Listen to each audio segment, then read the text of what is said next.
So, hello students. Today I am going to discuss the seventh part of class 7 history chapter 4. Okay. So, part 7 chapter 4. Name of this chapter is the Mughal Empire. So, we have to discuss the rest of the topic of this chapter in part 7. ठीक है. Part 7 में हमें बाकी बचे हुए topics को cover करना है. ठीक है. सबसे पहले ये जान लेते हैं कि इनको कौन कौन से टॉपिक्स हैं जिन्हें हम कवर ऑलरेडी कर चुके हैं. ठीक है. What are the topics that we had discussed till now in this earlier part? ठीक है. तो इसके पहले वाले पार्ट में हमने पढ़ा था about the books related to Akbar. ठीक है. Books related to Akbar. ठीक. इसके बारे में मैंने ये बताया था कि अकबर का एक कोर्टियर थे अकबर. ठीक है. And he was a very good writer as well. So being Akbar's good friend and Akbar's courtier. ठीक है. अकबर के सभागार होते होते अकबर के बहुत अच्छे दोस्त होने के कारण अकबर ने उनसे अपनी लाइफ पे और अपने पूर्वजों की लाइफ पे किताबें लिखी हुई. ठीक है. So Abul Fazl wrote 3 books. Okay. Abul Fazl wrote books on the life of Akbar. ठीक है. वो बुक जो है 3 वॉल्यूम्स में उन्होंने लिखी थी. ठीक है. पहली बुक का नाम था Akbarnama part 1, second book was Akbarnama part 2 and the third book was A.E. Akbari. ठीक है. So सबसे पहली बुक कौन सी थी? अकबरनामा पार्ट 1. ठीक है. Second was Akbarnama part 2.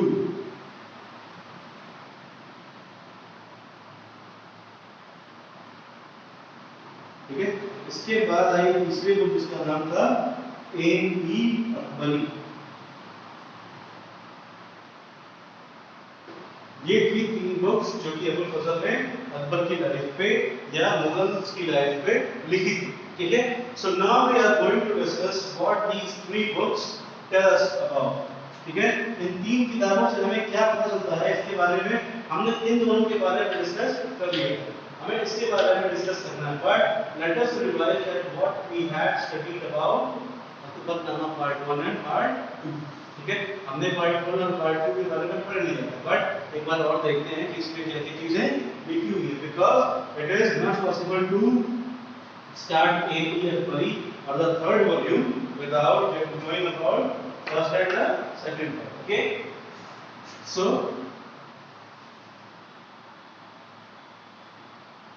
we will start with part 1. Akbarnama part 1. ठीक है. So Akbarnama part 1 is dealing with the early life of Mughals. ठीक है. मुगलों की जो पहली पीढ़ी थी. ठीक है. या अकबर की जो क्या कहते हैं अकबर के पूर्वज थे उनके बारे में अकबरनामा पार्ट 1 में लिखा है कि अकबर के जो क्या कहते हैं अकबर के जो एंसेस्टर्स थे या अकबर के जो प्रेडिसेसर्स थे यानी कि मुगल रूलर्स के जो संस्थापक थे वो कैसे थे, उन्होंने कैसे कैसे रूलिंग की स्टार्ट की. ठीक है. उन्होंने कैसे मुगल एम्पायर को इंडिया में इंट्रोड्यूस किया था. ये सारी चीजें पहले पार्ट में लिखी है. ठीक है. और अकबर के सारे पूर्वजों के बारे में, उनकी लाइफ के बारे में, उनकी रूलिंग कैपेबिलिटीज के बारे में, उन्होंने कैसे राज किया, उन्होंने दिल्ली को कैसे अपने हिसाब से मॉडिफाई किया था, इन सब चीजों के बारे में अकबरनामा पार्ट 1 में लिखा. ठीक है. सो सबसे पहले कौन था? बाबर. बाबर के बारे में लिखा है कि बाबर ने कैसे भारत पे आक्रमण किया, भारत के राजा को हरा के, सुल्तान को हरा के उसने भारत की राजगद्दी पे अपना मुगल एम्पायर स्थापित किया. ठीक है. उसके बाद इसने दिल्ली को या दिल्ली के सल्तनत को कितना डेवलप किया, कितना मॉडिफाई किया अपने हिसाब से, या अपनी जो टेरिटरीज इसने रूल की. ठीक है. अपने किंगडम को कैसे एक्सपैंड किया, कैसे कॉन्ट्रैक्ट किया, इन सब चीजों के बारे में लिखा है. फिर हम बात करते हैं हुमायूं की. ठीक है. हुमायूं की लाइफ साइकिल जो थी उसके बारे में भी इसमें लिखा हुआ है. ठीक है. It has been written that how Humayun got defeated with the Sher Shah Suri. ठीक है. Ruler of Suri dynasty. After that, how he recaptured the Delhi Sultanate after 15 years in 1555. ठीक है, ये सारी चीजें फर्स्ट पार्ट में लिखी हुई. But after that, when Akbar became the ruler of the king, ruler of Delhi, so उनके बारे में भी लिखा हुआ है. बाकी जो इसके बाद के रूलर्स थे सबके बारे में भी नहीं लिखा है, केवल पूर्वजों के बारे में. ठीक है. So now coming on to the second part.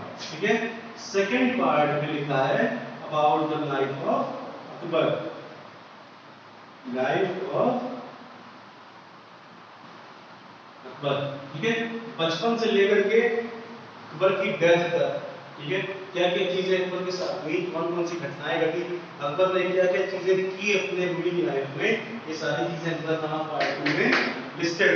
ठीक है, कितने मिलिट्री कैंपेन्स लॉन्च किए, मिलिट्री कैंपेन्स के दौरान किन किन राज्यों को अपने मुगल कंट्रोल में किया. ठीक है, कौन कौन से टेरिटरीज को जीता, किसको किसको हराया, ये सारी चीजें कहाँ हैं, अकबरनामा पार्ट 2 में लिखी हुई है. ठीक है. So life of Akbar.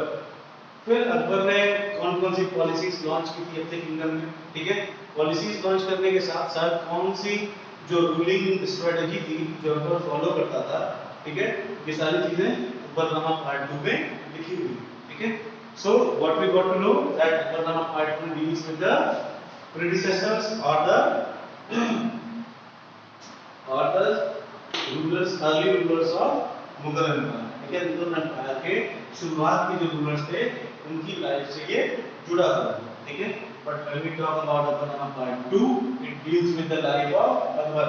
It has all the stories, all the policies, all the happening, all the incidents that happened in the Akbar's life during his rule. So we can easily say, हम ये बहुत आसानी से कह सकते हैं कि Akbarnama part 1 में अकबर के पूर्वजों के बारे में लिखा है और पार्ट 2 में अकबर की लाइफ के बारे में लिस्टेड है. So it deals with the life of Akbar, कि अकबर की लाइफ में क्या क्या चीजें हुई थी, ये सारी चीजें अकबरनामा पार्ट 2 में लिस्टेड. ठीक है. इसके बाद हम आते हैं एनी अकबरी. ठीक है,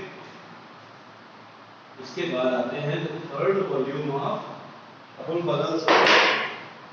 So there was A.E. Akbari.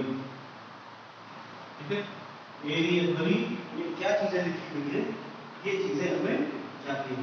ठीक है. So the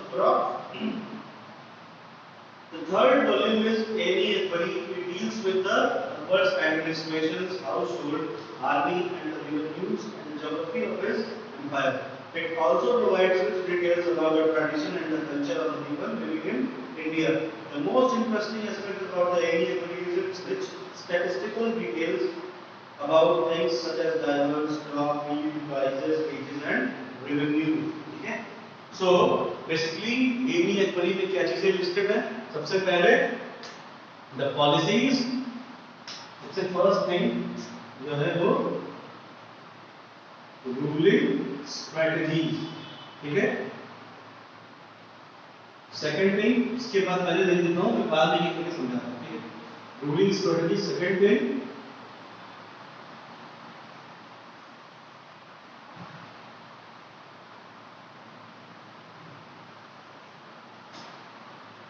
administration, Akbar's administration. Third thing is army. Fourth thing is household. ठीक है. The fifth important thing that is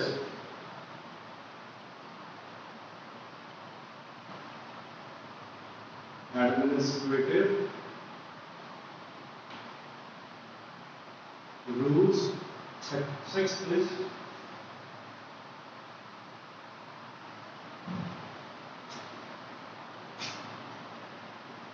tradition and culture of India.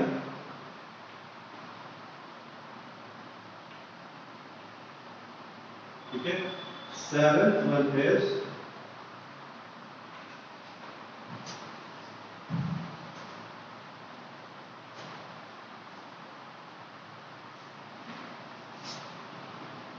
about revenues and taxes ठीक है, revenue और taxes के बारे में लिखा हुआ है। फिर इसके बाद है tradition and culture of India. ठीक है, 8वां चीज जो है वो ये है ज्योग्राफी ऑफ किंगडम।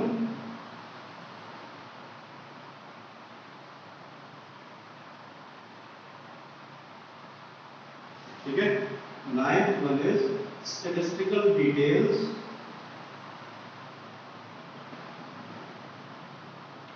ठीक है, 10th one is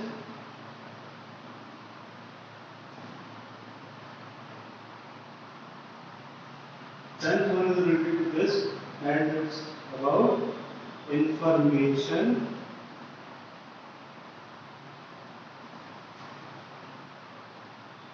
regarding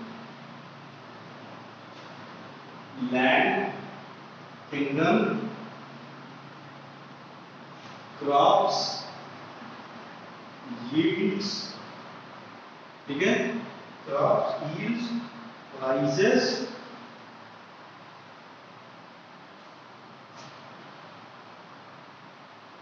wages and taxes. ठीक है, इन 10 चीजों के बारे में डिफाइन किया गया है एनी अकबरी में। ठीक है, एनी अकबरी में क्या क्या चीजें बताई गई हैं? सबसे पहली चीज ये है कि रूलिंग स्ट्रेटजीज क्या क्या थी अकबर की। ठीक है, इसके बाद आती है कि अकबर का एडमिनिस्ट्रेशन, रूलिंग स्ट्रेटजी की बात करते हैं पहले। ठीक है, so what were the policies, what were the policies or what were the strategies that were followed by strategies?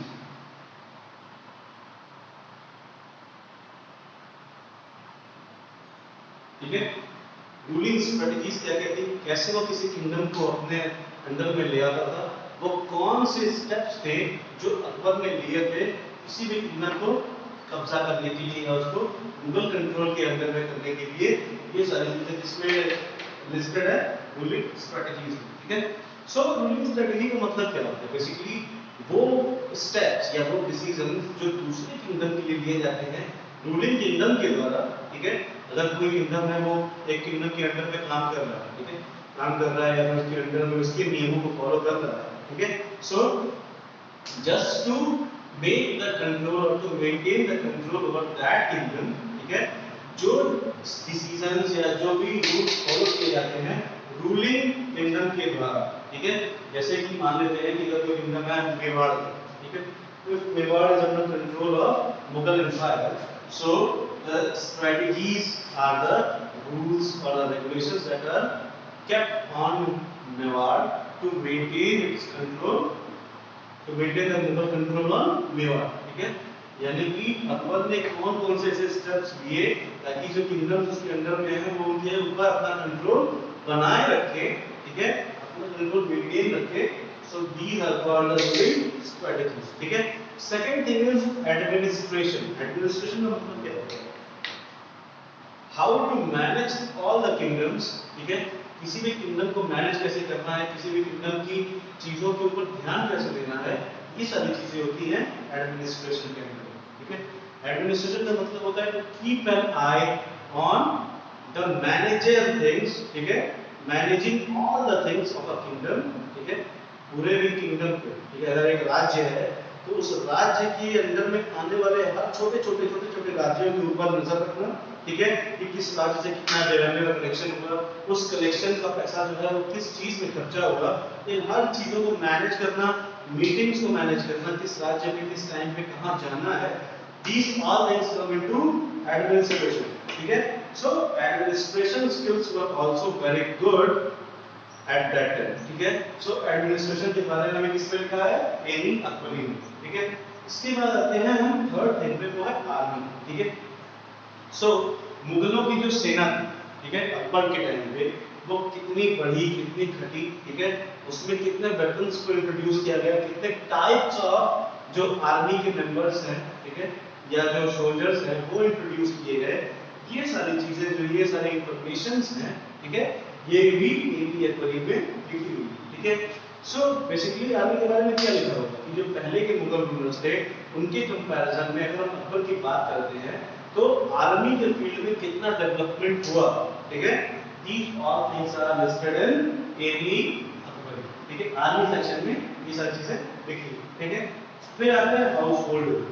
House hold का मतलब होता है जो घर की चीजें, घर की चीजों का मतलब घर पे जो उनके खुद के किंगडम में जो काम होते थे, ठीक है, if we had to make a monument, if we had to build a fort, ठीक है, जो भी काम इनके खुद के किंगडम में होता था तो उसके लिए कौन से नियम कानून बनाते थे, उसको कैसे मैनेज किया करते थे, ये सारी चीजें लिस्टेड है कहां पे, एनी अकबरी, ठीक है। So these are the things, ठीक है। जैसे कि हम बात करते हैं मैरिज की, अकबर की मैरिज, अकबर की चिल्ड्रन, ठीक है, अकबर की फैमिली मेंबर्स जो थे, इन सब चीजों के बारे में भी क्या कहते हैं ब्रॉडली डिफाइन किया गया है Ain-i Akbari. So this thing belongs to household section, ठीक है। After this we come on to the fifth one and the name of the fifth topic is administrative rules. So the rules imposed on the controlled kingdom which were under the Mughal control. जो kingdoms Mughal control के under में आते थे उसके ऊपर क्या नए नए नियम लगाए जाने हैं, कैसा रहेगा, क्या टैक्स लगाए जाते हैं, क्या रेवेन्यू कलेक्शन होगा, इन सब चीजों को एडमिनिस्ट्रेटिव रूल्स के अंडर में समझते थे, ठीक है। क्यों समझते थे भाई, क्योंकि these all were the decisions that were taken by the administrator himself or the manager himself, ठीक है। So sometimes it was taken by the manager and mostly it was taken by the women, ठीक है। So basically क्या होता था, जो administration के लिए रूल्स होते थे, ठीक है, तो या तो मैनेजर लेता था या तो अकबर खुद लिया करते थे, ठीक है। After that the tradition and the culture of India, मतलब कि उस टाइम पे भारत देश में जो लोग रहते थे उनका ट्रेडिशन क्या था, उनका रिलीजन क्या था, उनका कल्चर क्या था, ठीक है, what were the rituals that they followed, these all things were also listed in Ain-i Akbari, ठीक है। सो ट्रेडिशन का मतलब क्या होता है कि कौन-कौन से धर्म इंडिया में पनप रहे हैं उस टाइम पे, ठीक है, कौन-कौन से धर्मों के क्या-क्या नियम है, ठीक है, कौन से धर्म के लोग किस-किस रिचुअल्स को फॉलो कर रहे हैं, कौन से जो किंगडम्स हैं वो किस धर्म के अंडर में है, ये सारी चीजें भी लिखी हुई है, ठीक है। उस टाइम पे लोग किस गॉड की पूजा कर रहे हैं, ठीक है, कौन से भगवान की पूजा हो रही है, कौन से जो सोसाइटी के नियम है वो फॉलो किए जा रहे हैं, ये सारी चीजें एपी अकबरी में लिखी गई है इस सेक्शन में। किस सेक्शन में, religion and culture of India section में, ठीक। उसके बाद बात आती है रेवेन्यूज एंड टैक्सेस की, ठीक है। तो किस किंगडम से कितना रेवेन्यू लिया जाना है, जैसा कि मैंने पहले बताया था कि Raja Todarmal was the revenue minister of Akbar, ठीक है। तो वो ये डिसाइड करते थे 10 साल के अकाउंट बना के कि अगले 10 सालों के लिए क्या नए टैक्सों का लगाना है, ठीक है। सो ये जो अकाउंट की फॉर्मेशन है या फिर ये जो अगले 10 साल के नए नए टैक्सेस लगाने हैं, किस पिछले 10 सालों में किन राज्यों से कितना टैक्स कलेक्ट हुआ है, ठीक है। सो इन सब चीजों के बारे में भी एक बहुत ही डिटेल्ड अकाउंट एपी अकबरी में लिखा गया। सो बेसिकली ये सारी चीजें जो ये 5-6 चीजें मैंने आपको बताई है, ये 5-6 चीजें make AP Akbari very interesting because these all the sections tell us about what were the things, what were the rituals and what were the basic things that Mughals followed in their rule, ठीक है। इसके बाद आते हैं geography of the kingdom, ठीक है। Geography का मतलब क्या होता है, geography is a science that tells us about the features and characteristics of land, ठीक है, कितने लैंड में कितना क्या क्या चीजें हैं, इन सब चीजों के बारे में ज्योग्राफी में पता चलता है, ठीक है। सो अकबर के किंगडम में कितना एक्सपेंशन हुआ था, ठीक है, कौन कौन से जो किंगडम्स थे वो अकबर के साथ मिल गए थे, जो मुगल कंट्रोल है अकबर के कंट्रोल के अंडर में आ गए थे, ठीक है, ये सब चीजें भी इसमें पता चलती हैं। ज्योग्राफी ऑफ द किंगडम का मतलब यही होता है कि कौन कौन से किंगडम पे अकबर ने अपना जीत हासिल कर लिया था या कौन कौन से किंगडम को अपने अंडर में अकबर ने कर लिया था। These all things are listed in any Akbari, ठीक है, एनी अकबरी में ये सारी चीजें लिस्टेड हैं।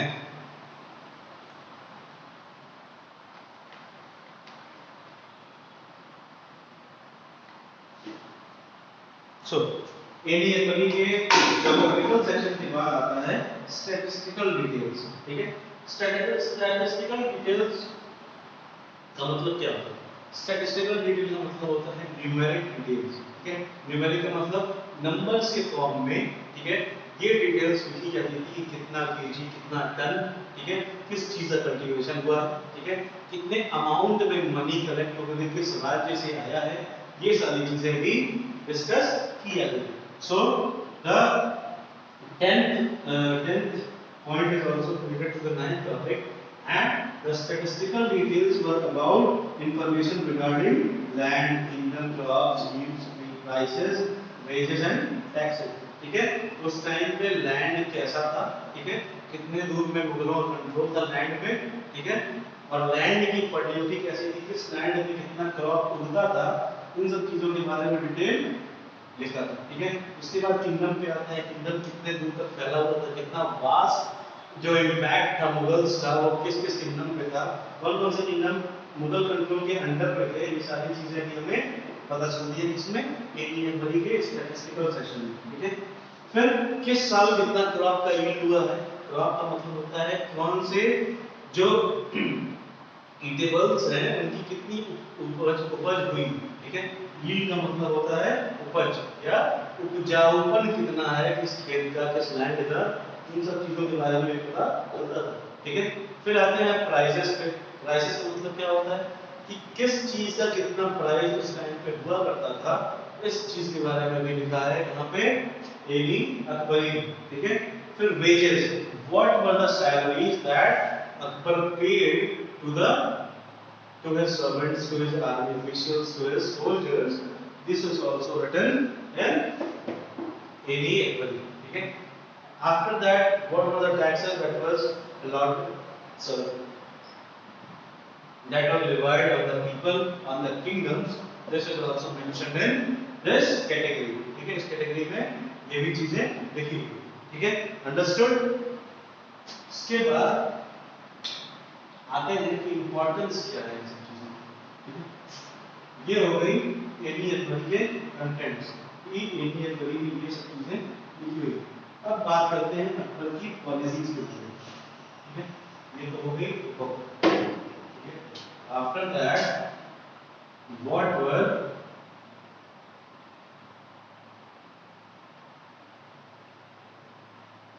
अकबर्स पॉलिसीज, ठीक है। अकबर के या मुगल रूल के क्या क्या पॉलिसीज थी जब कोई भी किंगडम इनको ज्वाइन करता था, ठीक है, तो क्या क्या रूल्स से फॉलो करना पड़ते थे, ये डिस्कशन हमें करना है, ठीक है।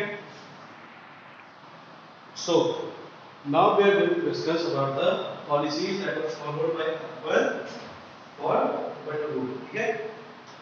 सो अगर हम अकबर की पॉलिसीज की बात करते हैं, ठीक है, सो अकबर की पॉलिसीज बेसिकली बहुत ही ब्रॉडली डिस्कस की गई थी by Abul Fazal in his book Akbarnama, ठीक है। So the policies of Akbar is listed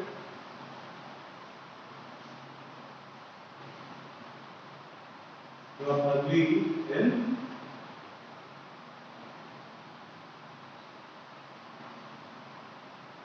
Akbarnama by Abul Fazal, ठीक है। अबुल फजल की बुक अकबरनामा में अकबर की सारी पॉलिसीज का जिक्र किया गया है, बट स्पेशली सारी पॉलिसीज को लिखा गया है इसके तीसरे पार्ट में, इसका नाम है एनी अकबरी। उसमें अकबर की हर एक पॉलिसी, हर एक स्ट्रैटेजी और हर एक रूलिंग के तरीके को, ठीक है, कैसे अकबर ने रूल किया, कैसे अकबर की रूलिंग स्किल्स थी, ठीक है, उनको बहुत ही ब्रॉडली डिस्कस किया गया है इस बुक में, ठीक है। सो इसके आगे बढ़ते हैं और जानते हैं कि अकबर की पॉलिसीज क्या है, ठीक है। सो अकबर की जो पॉलिसीज थी वो फर्स्टली ये थी that Abul Fazl explained that the empire was divided into provinces called subas, ठीक है। ये पूरा जो अकबर का एम्पायर था, मुगल एम्पायर था, Mughal empire was divided into small provinces, ठीक है। प्रोविंसेस के कोई स्मॉल स्मॉल प्रोविंसेस में बांट दिया गया था और हर प्रोविंस को कहते थे सूबा, ठीक है। हर प्रोविंस को सूबा कहते थे, ठीक है। और इस सूबा का एक हेड हुआ करता था, ठीक है। सूबा का हेड जो होता था वो सूबेदार नाम था, ठीक है। This was known as Subadar. This was the third interpretation of इक्तदारी सिस्टम. इक्तदारी सिस्टम का यह तीसरा इंटरप्रिटेशन था जो बिल्कुल मैच करता था. ठीक है, मैच करता था, लेकिन कई सारी चीजें, बहुत सारी चीजें ऐसी थी जो इक्तदारी सिस्टम के लिए मैच नहीं करता था. ठीक है, पहली थिंग ये थी कि पूरे एम्पायर को छोटे छोटे सिटीज में या सूबाज में डिवाइड किया गया और हर सूबा का एक हेड था जिसका नाम था सूबेदार या सूबादार. ठीक है, who carried out both political and military functions. Each province also had a financial officer or दीवान. ठीक है, सो बेसिकली क्या हो रहा था कि ये सूबेदार का जो एरिया था या सूबा था, इस सूबेदार ने पॉलिटिकल एज वेल एज, ठीक है, पॉलिटिकल एंड मिलिट्री फंक्शंस. ठीक है, मिलिट्री फंक्शंस दोनों ही सूबेदार हैंडल किया करते थे. ठीक है, अगर कोई भी पॉलिटिकल डिसीजन लेना है, ठीक है, अगर उन्हें ये डिसीजन लेना है कि हमें स्कूल बनवाने चाहिए, ठीक है, हमें विद्यालयों का निर्माण कराना चाहिए, तो ही was totally independent to make that decision. ठीक है, बस उन्हें क्या करना होता था कि अपने रूलर से पूछना होता था that whether it is right और wrong decision. Okay, so the political as well as military जो actions थे या functions थे वो सूबेदार के द्वारा ही निभाए जाते थे हर सूबा में. ठीक है, and each सूबा had a financial officer. ठीक है, हर सूबे में फाइनेंशियल ऑफिसर हुआ करता था जिसको कहते थे दीवान. ठीक है, दीवान का मतलब क्या होता है? दीवान का मतलब ये होता है कि वो ये जानता था या वो ये कोशिश करता था जानने की, उसके पास एक डिटेल्ड अकाउंट होता था इस चीज का कि कितना रेवेन्यू या टैक्स का कलेक्शन हर एक सूबे से किया गया. ठीक है, अगर रेवेन्यू कलेक्शन जो हुआ है उस चीज का एक अकाउंट तैयार करता था कौन? फाइनेंशियल ऑफिसर या दीवान. ठीक, उसके बाद to maintain the peace and order in his province, the Subedar was supported by other officers, ठीक है, such as the military paymaster Bakshi and the minister in charge of religious and charitable patronage Sadr. मतलब कि अपने हर सूबे में, अपने सूबे में सूबेदार को पीस मेंटेन यानी कि शांति और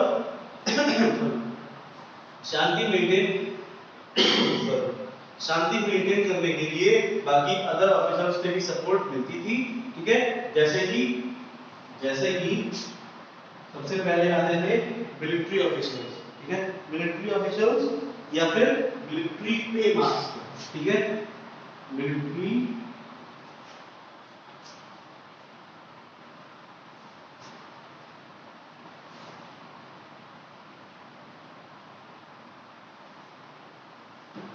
सो सूबा हर एक पूरे एम्पायर को सूबे में डिवाइड किया गया. इसका नाम था सूबेदार या सूबादार. ठीक है, एक और ऑफिसर काम करता था जिसका नाम था दीवान. ठीक है, और हर सूबे में पॉलिटिकल बैलेंस बनाने के लिए, पीस मेंटेन शांति बनाए रखने के लिए इस सूबेदार को बहुत सारे और ऑफिसर से सपोर्ट मिलता था. और वो ऑफिसर्स कौन से होते थे? Military officials. मिलिट्री ऑफिशियल्स जिनको कहते थे बख्शी, BAKSHI. ठीक है, बख्शी नाम के जो मिलिट्री ऑफिशियल्स बख्शी के पद पे होते थे उनका उनको सपोर्ट मिलता था. ठीक है, अगर कोई भी अशांति की चीजें होती थी, ठीक है, so the Bakhshi military officials used to maintain that criteria going on in that subah. ठीक है, उस सूबा में अगर कोई भी अशांति की चीज होती थी तो वो मिलिट्री ऑफिसर बख्शी के द्वारा सही की जाती थी और देखी जाती थी. ठीक है, और इनको एक और ऑफिसर से सपोर्ट मिलता था जिसको कहते थे सदर. ठीक है, सदर को लोग कहते थे, Sadr were the officials that were related to the religious and charitable patronage. ठीक है, Sadr was religious and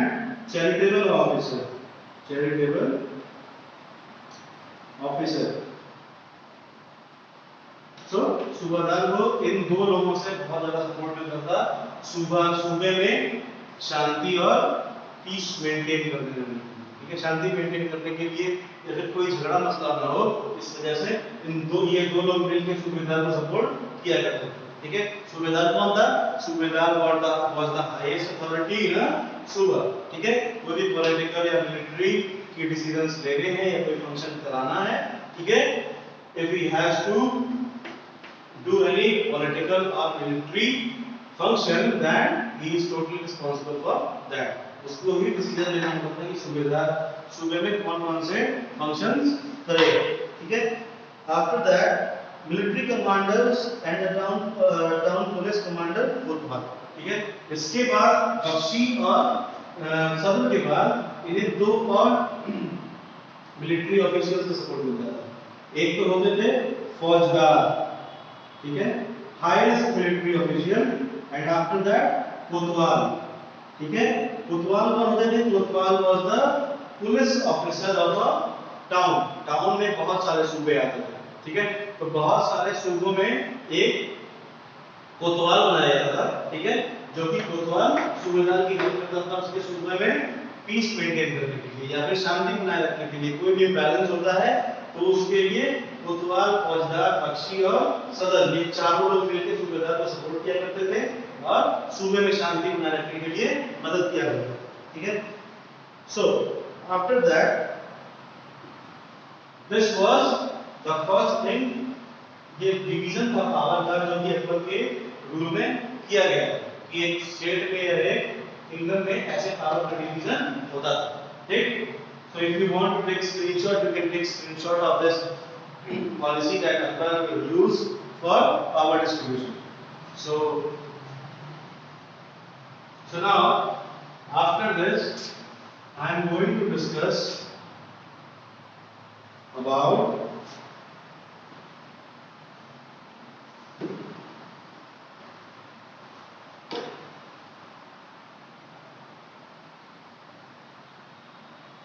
the second policy, ठीक है।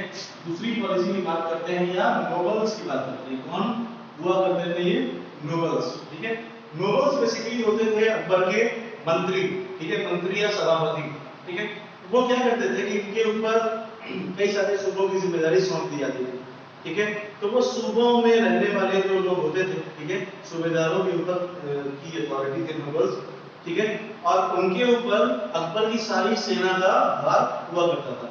They were responsible for the military functions or the military commands that are to be taken in Akbar's kingdom, ठीक है। So Akbar's nobles commanded large armies and had access to large amount of revenue. While they were loyal to the empire, functioned efficiently, but at the end of 17th century, many nobles had built independent networks of their own, ठीक है। So nobles क्या करते थे? ये जो अकबर की सेना थी या मुगलों की सेना थी, उनके कमांडर्स हुआ करते थे, ठीक है। और वो सेना, जैसे कहते हैं ना हिंदी में सेनापति, ठीक है, तो ये अकबर के सेनापति हुआ करते थे और सेना को गाइड करते थे। अगर किसी के ऊपर युद्ध करना है, किसी राजा के ऊपर, ठीक है, तो ये सेना का नेतृत्व किया करते थे, ठीक है, या सेना को गाइड करते थे कि कैसे किस स्ट्रेटेजी को फॉलो करके युद्ध करना है, ठीक है। सो सेना के अध्यक्ष थे या सेनाध्यक्ष थे, सेनापति थे, तो इनके अंदर में बहुत बड़ा रेवेन्यू का पार्ट आता था, ठीक है। जो भी रेवेन्यू ये कलेक्ट करते थे, जो सैलरी देनी होती थी सोल्जर्स को, ठीक है, उनमें से बहुत बड़ा हिस्सा नोबल्स को मिलता था। चूंकि ये लोग अकबर के किंगडम के या मुगल एम्पायर के बहुत लॉयल थे, ठीक है, लॉयल का मतलब बहुत वफादार थे, बट 17th सेंचुरी के एंड में, ठीक है, at the end of 17th century बहुत सारे सेनापति ऐसे थे जिन्होंने रेवेन्यू वसूली का अपना खुद का नेटवर्क बना लिया, ठीक है। सो इससे क्या होता था कि रेवेन्यू वसूली का जो रेवेन्यू की जो कलेक्शन होती थी, ठीक है, उसका बहुत बड़ा पार्ट ये खुद रख लिया करते थे instead of giving it to the kingdom, ठीक है। किंगडम में देने की बजाय ये इसे खुद रख लिया करते थे, ठीक है। खुद रख लेने से क्या होता था कि किंगडम को बहुत लॉस होता था, ठीक है, क्योंकि पीजेंट्री से इतना टैक्स तो वसूल लिया गया है, but then also it is not received by the kingdom. ये किंगडम तक नहीं पहुंच रहा था, ये सेनापतियों के द्वारा ही यूज कर लिया जाता था।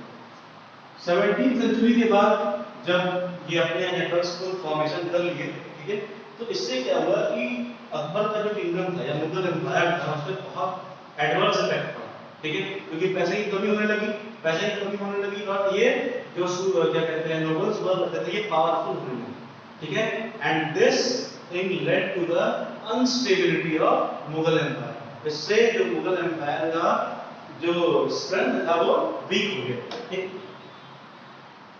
So at the end of 17th century, when the nobles built the independent networks of their own, their loyalties to the empire were weakened by their own self-interest.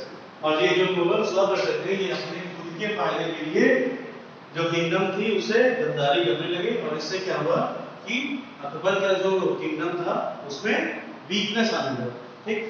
While Akbar was at Fatehpur Sikri during 1570s, he started discussions on the religion with the ulama, brahmanas, Jesus priests who were Roman Catholics and the Zoroastrians, ठीक है। उसके बाद अकबर ने क्या किया, ठीक है, अकबर ने दूसरे धर्म के लोगों के साथ डिस्कशंस करने शुरू कर दिए, ठीक है। डिस्कशंस की वजह से क्या हुआ, डिस्कशन करने से ये होता था क्योंकि Akbar was very fond of taking the ideas from the different religion, ठीक है। दूसरे धर्मों के जो नियम कानून हुआ करते थे, ठीक है, उसमें अकबर को बहुत ज्यादा इंटरेस्ट होता था, ठीक है, जानने में, ठीक है। he was keen interest of he had a keen interest in different religion, दूसरे धर्मों को जानने में इसका बहुत मन था, ठीक है। so this was the basic two policies that were followed by Akbar. The rest of the policies will be discussed in any other video. So if you have any queries, put it down in the comment section. So stay tuned for the 8th part of this chapter. Okay, so thank you for watching. So now let us discuss the homework. Okay, so homework for today is